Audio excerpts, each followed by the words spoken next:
Um olhar sobre o mundo, com Alberto do Amaral Júnior. Professor Alberto do Amaral Júnior, diante desse quadro de altas temperaturas registradas na Europa e América do Norte, quais são as perspectivas para mudar essa situação do aquecimento global, hein? O hemisfério norte tem vivido um período de temperaturas extremamente quentes. O verão tem sido tórrido na Europa e na América do Norte. As temperaturas chegam a mais de 40 graus, em algumas localidades a 50 graus.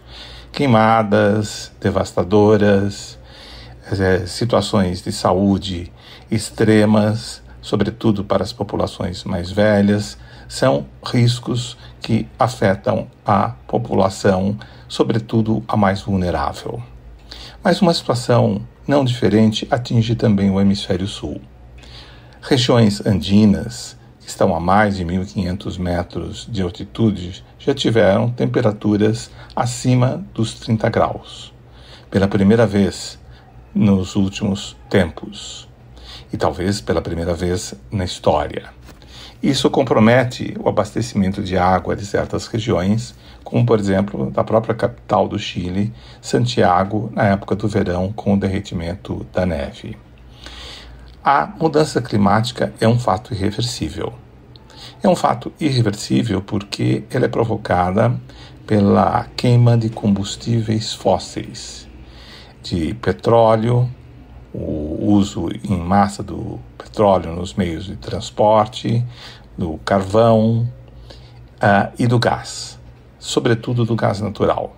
Isto faz com que a temperatura do globo se eleve, aumente o nível dos mares, haja o derretimento das calotas polares, ocorram períodos de secas prolongadas e picos de temperatura, inclusive no verão e no inverno, às vezes invernos extremamente frios e verões muito quentes. Enfim, há uma mudança total no clima do planeta. E essa mudança já foi chamada de uma passagem do Holoceno para o Antropoceno, ou seja, um período em que a temperatura permaneceu estável durante mais de 10 mil anos, para um outro período em que as mudanças climáticas são induzidas pelo homem. Professor Alberto do Amaral, a mudança climática é global? As emissões dos grandes países industrializados, como a China, que utilizam usinas de carvão, gás e petróleo, os Estados Unidos,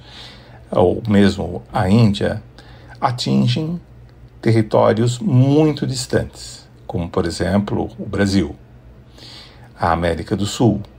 A América do Sul, aliás, e a América Latina em geral, são regiões altamente vulneráveis às mudanças climáticas, assim como o continente africano e as regiões costeiras. Todas as cidades costeiras estão sob ameaça da mudança climática. E a mudança climática, além de ser irreversível e de ser global, ela provoca eventos absolutamente imprevistos e de longo prazo. Os gases de estufa, que são os gases provenientes do dióxido de carbono e do metano, permanecem na atmosfera por mais de um século. Isso significa que o nosso quadro é assustador. E para os próximos anos, as metas do Acordo de Paris estão absolutamente em risco se não foram absolutamente ultrapassadas por completo. O que se pode fazer diante disso? O Brasil tem tido uma iniciativa importante, a Cúpula da Amazônia. É uma forma de lidar com os problemas da região amazônica e da manutenção da floresta, que é fundamental para o clima de toda a região e para os diversos biomas brasileiros. Mas é preciso que os estados, em conjunto, tomem medidas para coibir o aumento da mudança climática.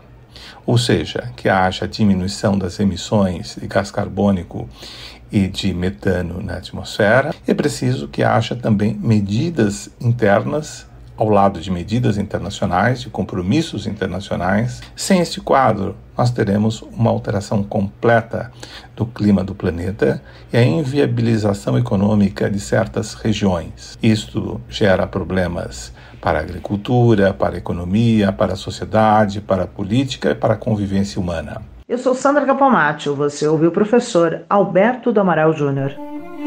Um olhar sobre o mundo, com Alberto do Amaral Júnior.